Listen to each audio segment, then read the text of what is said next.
bonjour et bienvenue à cette nouvelle émission de Divinons avec Tonton.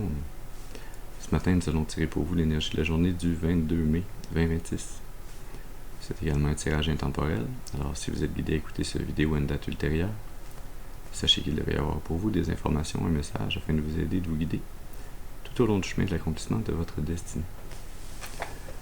On aborde notre rituel habituel en allumant une seconde bougie, afin d'ancrer temporairement vos ancêtres et vos guides spirituels bien intentionnés à votre égard et au mien, afin qu'ils se joignent à mes ancêtres et mes guides spirituels, pour vous amener ce message que j'espère positif, constructif et amélioratif.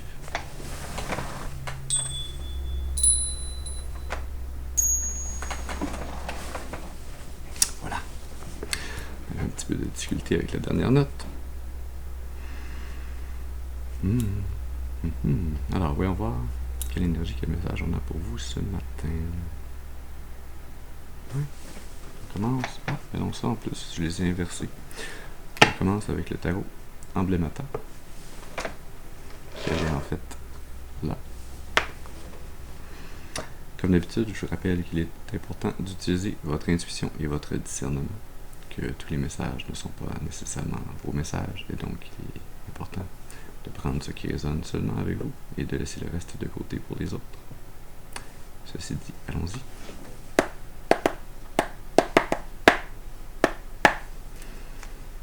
Alors, est-ce qu'on peut avoir une première carte, s'il vous plaît? Qu'est-ce qu'on a besoin d'amener comme message à la collectivité ce matin?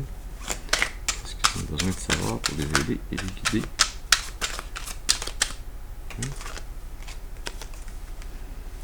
On commence avec la 7 de coupe.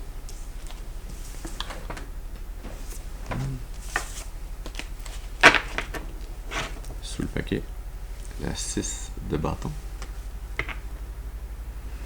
Au milieu, la 3 d'épée.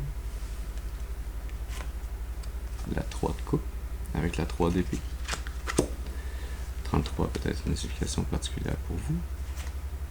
Et la 8 d'épée sous la 6 de bâton.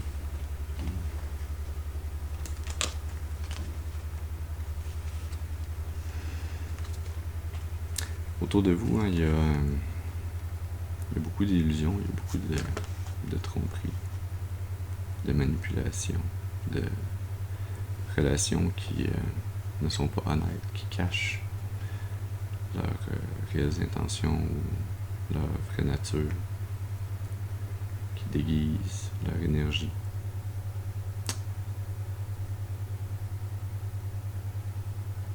Ces relations qui sont disponibles dans votre environnement autour de vous, avec les gens dans votre environnement.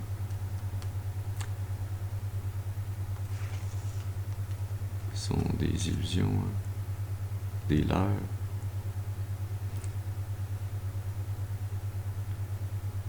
qui semblent être avoir leur origine d'une communauté qui de l'extérieur a l'air d'être un endroit plaisant, une communauté plaisante, une communauté où les gens ont du plaisir, où tout va bien, mais qui en fait est beaucoup plus un couvent qu'une communauté.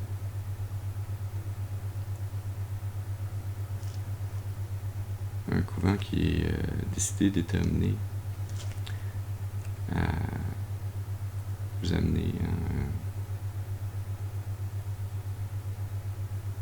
à avoir le cœur brisé, à être affligé d'une peine qui ne devrait pas être la vôtre, pour tenter de vous déstabiliser, de vous distraire, de vous empêcher de co-créer avec le divin. Pour tout faire pour vous bloquer. Vous bloquer dans une prison de verre, de vous empêcher de voir clairement comment sortir de cette situation, de ces relations. Pour vous empêcher de voir clair dans leur jeu. Parce que clairement ce sont des énergies qui jouent un drôle de jeu. La 8 d'épée à la 8 de coupe.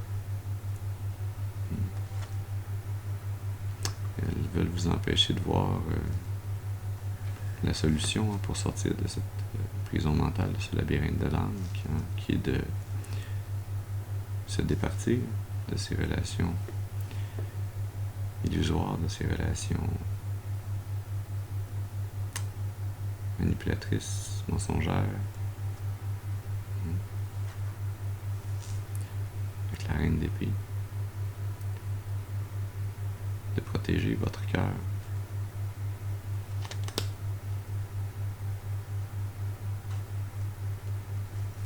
D'un sacrifice qui n'a pas à avoir lieu, qui n'a plus à avoir lieu. Le sacrifice de votre nature créative, le sacrifice de votre divin féminin.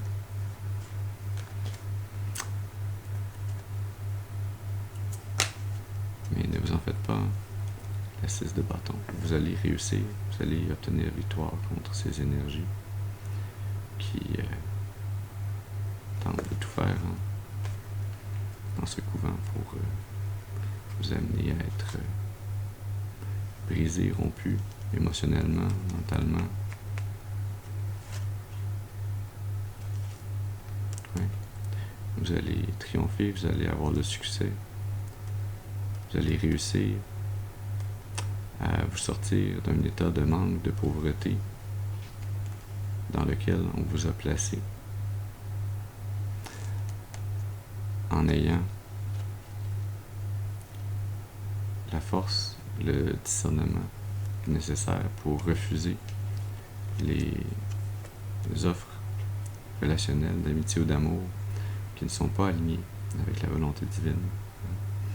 Vous allez réussir à avoir ce discernement en allant, en introspectant, en méditant, en allant trouver en vous la lumière, l'étoile directrice qui vous guide.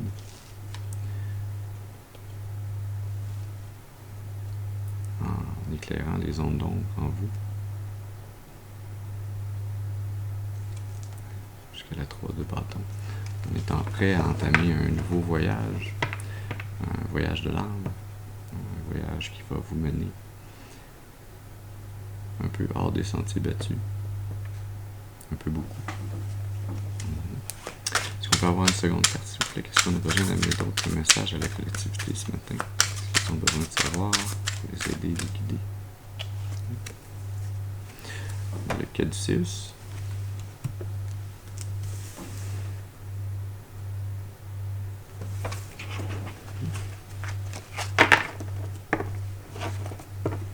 Sous le paquet, la 3 de bâton. Au milieu, la 2 de bâton. La 3 de coupe sous la 2 de bâton. La 4 de pentacle sous la 3 de bâton.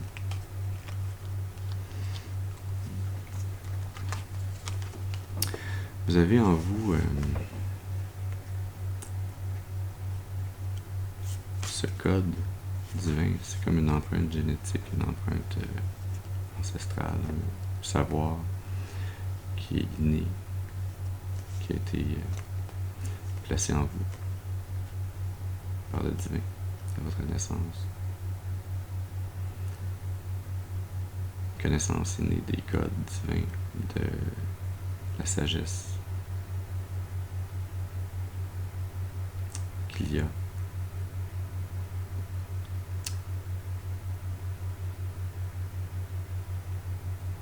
dans la croissance de l'âme, dans toujours chercher à avancer, à grandir, à évoluer, à être balancé.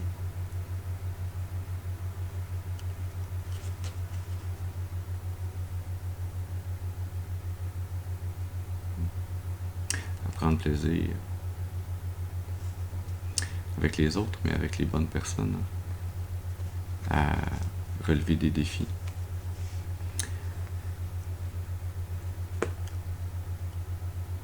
Et à ne s'attacher non pas aux choses matérielles, mais à ce que l'on peut découvrir dans le monde matériel, à ce que l'on peut apprendre dans le monde matériel, au voyage de l'âme dans le monde matériel. Ce sont les réelles choses que l'on amène avec soi par-delà la mort. Aucun objet physique ne peut venir avec nous, mais les expériences que l'on fait, les voyages, les explorations, les découvertes,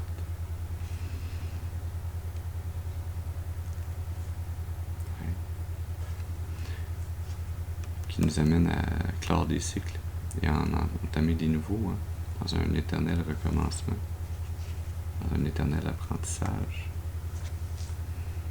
Le 6 de bâton, c'est là que se tient, c'est là qu'est le réel succès. Ce n'est pas dans le monde matériel, mais dans les apprentissages que l'on retire du monde matériel, de notre interaction avec lui, avec elle, avec eux. Est-ce qu'on peut avoir une troisième carte, s'il vous plaît? Est-ce qu'on a besoin d'amener d'autres messages ce matin à la collectivité? Les aider, les guider. Est-ce qu'on peut avoir une carte, s'il vous plaît?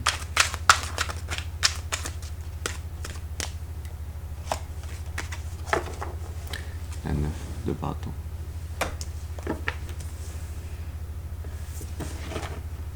Sous le paquet, l'as d'épée. La 2 de coupe. La 3 de bâton. Que l'on a vu comme précision, ces 3 cartes, c'est quasiment l'énergie qui sous-tend ce tirage ce matin. La 3 d'épée, sous l'as d'épée.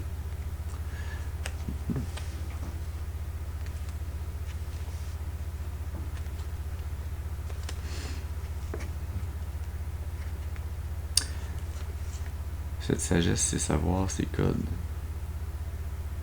qui sont innés en vous, que vous suivez instinctivement.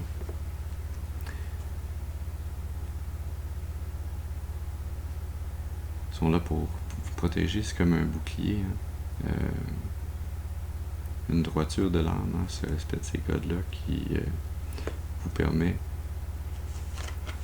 d'être ce guerrier spirituel, protège ce qui est cher à ses yeux, qui se tient debout, droit, fort face à l'adversité, face aux épreuves de la vie.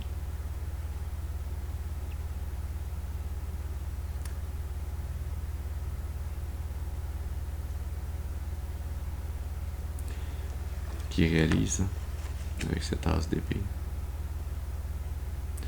qui réalise, qui obtient la clarté, qui comprend cette vérité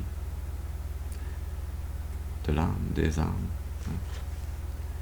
que les blessures émotionnelles que l'on subit au cours de notre vie ne sont pas là pour nous briser, elles sont là pour nous, comme des signaux, pour nous apprendre là où on doit appliquer un travail de guérison, là où l'on doit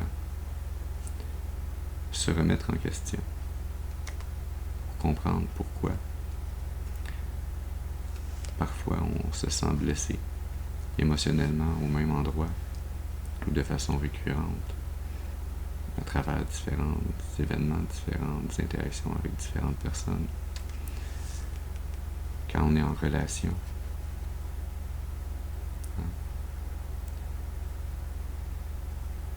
et que soudainement on se rend compte que ça ne fonctionne pas, qu'il nous faut se tenir prêt à partir, à explorer d'autres options, à continuer le voyage de notre âme en compagnie de d'autres âmes. Il y a cette as d'épée, cette 3 d'épée qui ensemble font la 4 d'épée.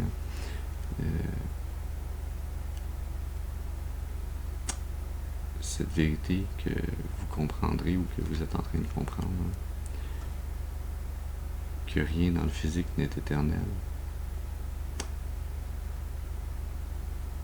mais que les apprentissages que vous faites, eux, viennent guérir et faire croître votre âme. Et ça vous suit d'une incarnation à l'autre. Ça, c'est éternel, tout autant que votre âme. La blessure, elle, est passagère. La connaissance, elle, est éternelle.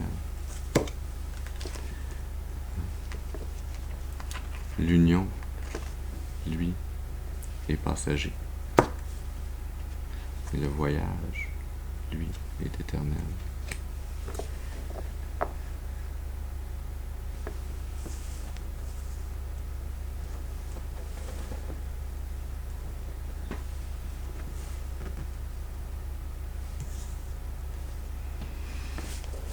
Est-ce qu'on a autre chose à amener ou à clarifier?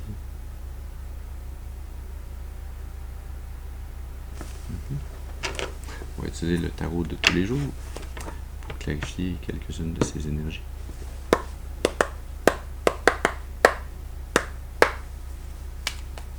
Est-ce qu'on peut avoir une carte, s'il vous plaît, pour clarifier le caduceus?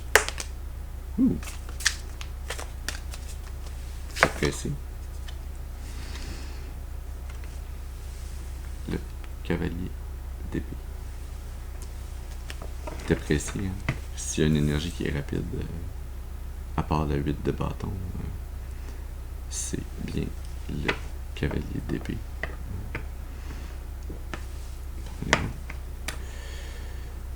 Qui est impulsif, qui est très rapide à prendre des actions, à dire, à parler, à communiquer, à amener des vérités.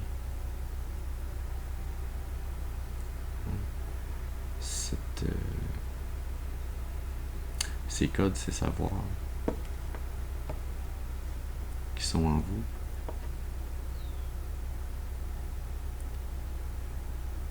sont toujours là pour vous permettre d'agir rapidement, tant pour vous défendre que pour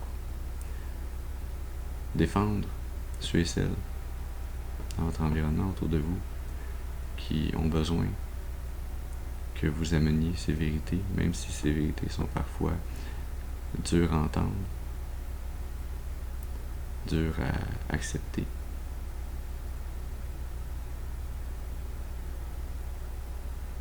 Et même si on a le proverbe qui dit que toute vérité n'est pas bonne à dire, par moment, certaines vérités, même si elles sont crues, sont difficiles à recevoir, elles sont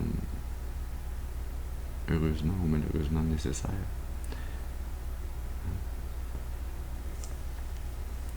La 3 de bâton sous le paquet. La 6 de bâton au milieu. La 2 d'épée. La 10 d'épée. Ouais.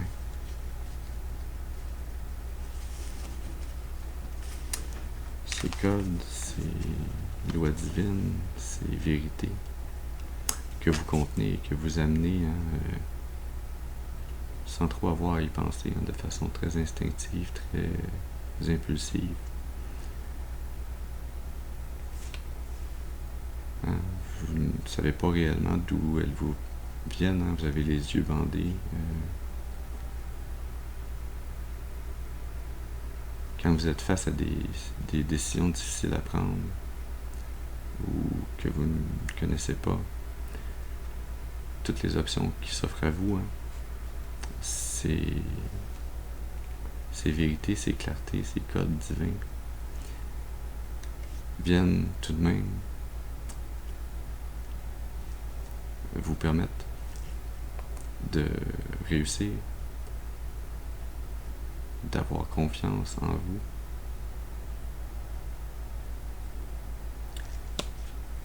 d'être vu et reconnu comme quelqu'un qui amène la vérité et non pas le mensonge, quelqu'un qui est honnête, même si ça amène des fins prématurées, des fins irrémédiables, même si ça amène des vérités difficiles à entendre ou à vivre.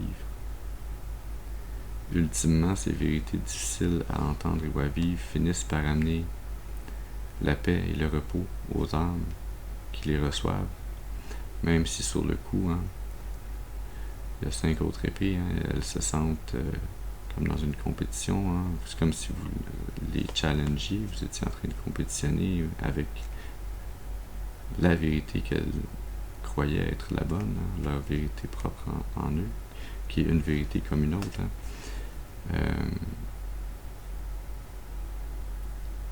Chacune, on a nos perceptions de la réalité, de la vérité. Et il y a la perception... Non, c'est pas la perception. La vérité qui émane du divin. La vérité qui transcende les perceptions. La vérité qui transcende les perceptions, les religions, les statuts politiques ou communautaires. Ces vérités universelles, elles sont bonnes à dire en tout temps, même si elles peuvent amener. Bonjour l'araignée. C'est là que tu te dis oui, je vais passer un tour pour venir confirmer les vérités universelles. D'accord. Tu parles d'une place pour faire sa toile. Il n'y a même pas de courant d'air ici. Bon. Bonne journée. Essaye de pas me tomber sur la tête, s'il vous plaît. Oui. Continuons donc. Ces vérités universelles sont toujours bonnes à dire, même si elles amènent une faim ou une pilule difficile à avaler. Un chat dans la gorge aux gens qui sont mis face à ces vérités. Mais c'est toujours quand on est mis face à une vérité universelle et qu'on a de la difficulté à l'accepter, à la concevoir, à l'intégrer, c'est parce que ça vient pointer à quelque chose en nous qui n'est pas aligné avec cette vérité universelle qui ultimement nous amène à la 3 de bâton, à devoir être prêt à sortir de notre zone de confort, à explorer des nouvelles options, des nouvelles façons d'être, de penser, d'agir, afin de pouvoir grandir, se développer, pour pouvoir retrouver une fondation solide non pas nécessairement dans le monde réel, mais une fondation solide à l'intérieur de nous-mêmes. C'est des vérités qui chamboulent et qui reprogramment, qui changent durablement notre âme.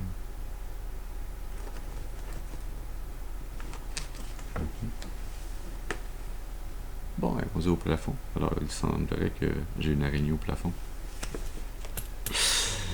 Excellent, excellent. J'adore.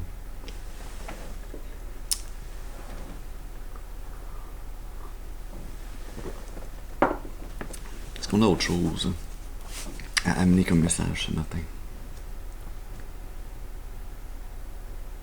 Un symbole, d'accord. Bon, alors la calme, on devrait avoir le temps de tirer un symbole. Alors le symbole, on va tirer 2 cartes, plus l'énergie cachée. Les 2 cartes, c'est chaque côté d'une pièce de monnaie. La troisième, l'énergie cachée, c'est le côté de la pièce de monnaie, c'est l'énergie qui les réunit. Ça peut être 2 parties, 2 énergies en vous. Ça peut être 2 énergies, la vôtre et celle de quelqu'un d'autre. À vous d'interpréter avec votre intuition et votre discernement. Plus en profondeur, ce que vos ancêtres, vos guides spirituels, le divin, veulent vous amener comme message ce matin.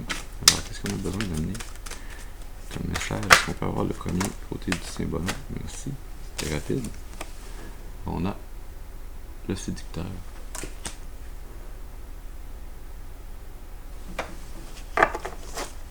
Est-ce qu'on peut avoir le deuxième côté du symbole? C'est qu'est-ce qu'on a besoin de voir ou de comprendre comme deuxième énergie? Merci. Le dépit.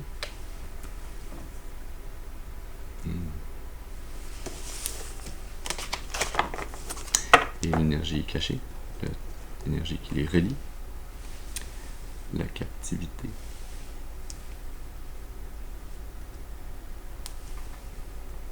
Effectivement. Vous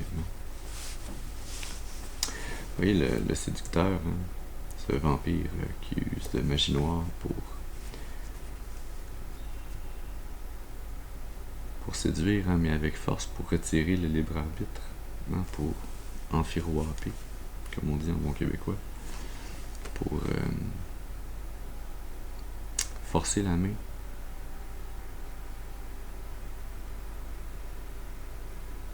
De façon détournée, hein, avec une magie, avec une énergie spirituelle dans le monde réel.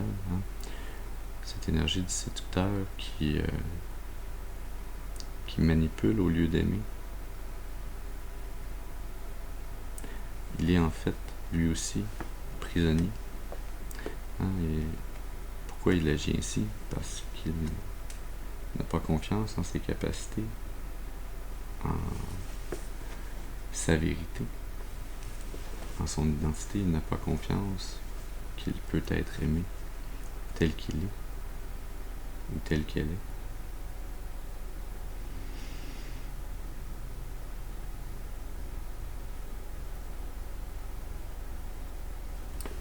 Le dépit, l'autre côté de cette énergie, hein. Cet enfant qui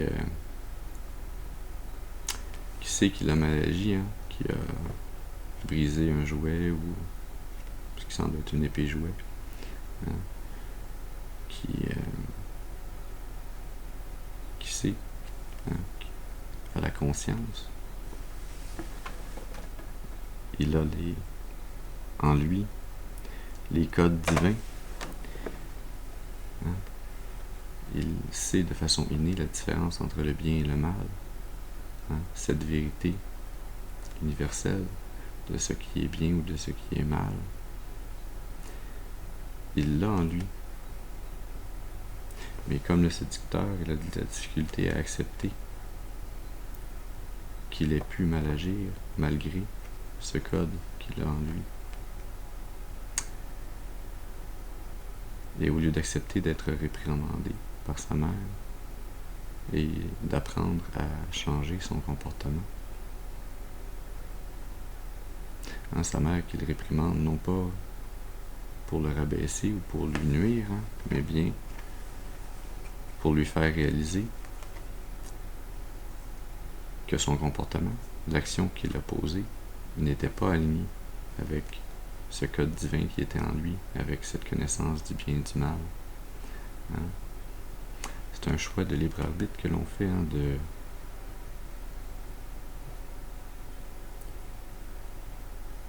de vouloir changer ou plutôt de fuir, de vouloir se voir tel que l'on est, ou plutôt de se voiler et mentir. Dans les deux cas, on reste prisonnier de nos pensées, de nos actions. Notre âme reste prisonnière derrière des barreaux d'un libre arbitre qui n'était pas aligné avec les codes divins. Hein? On s'empêche soi-même de grandir, d'apprendre et d'explorer, d'aller vers de nouvelles opportunités, vers des opportunités qui sont, elles, réellement alignées avec le chemin de notre destinée. Bon, t'es rendu? Ouais. Bon, ben, elle a fait un bon bout de chemin. Je sais pas où est-ce qu'elle est. On la reverra un autre tantôt, cette araignée. Vous voyez, sous le paquet, sous la captivité, on a la souveraine. C'est là le choix de ce libre arbitre que l'on a tous. Est-ce que l'on choisit de s'emprisonner, de se restreindre, d'aller à l'encontre de notre nature, ou est-ce qu'on décide d'être pleinement indépendant, souverain, de régner adéquatement sur sa vie, sur sa destinée, de suivre les codes, les lois, les vérités universelles qui sont en nous, cette morale innée, cette vérité divine qui, si on l'écoute, nous pousse à agir dans la bonne direction.